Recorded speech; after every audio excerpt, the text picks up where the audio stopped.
Now let's move on to lung anatomy. Again, it's important to recognize both soft tissue anatomy, mediastinal anatomy, and lung anatomy when you're looking at a chest x-ray, because these are all of the different things that you're going to be looking at and looking for.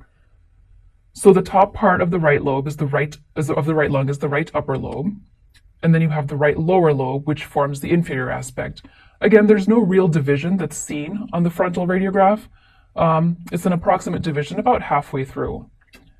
You can see the costophrenic angle on both sides here. It should form a very sharp margin. And if it doesn't form a sharp margin, that does indicate pathology, which we'll be discussing. Again, we have the trachea midline here. We have the left upper lobe as the top part of the left lung. And we have the left lower lobe as the bottom part of the left lung. Here you can see the subtle shadow of the carina. And that's also important to evaluate, especially when we're looking at positioning of lines and tubes.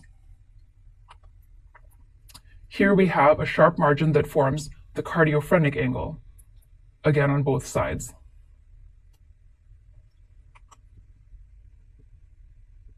So let's take a look at lobar anatomy on the lateral film. You can actually divide the lung into half with a diagonal line here like we have shown, and then you can divide the front half of that with a horizontal line. So you should have that clear space of air called the retrosternal clear space that we saw earlier. And then the front half of the lung is divided into the upper lobes. Both upper lobes are here.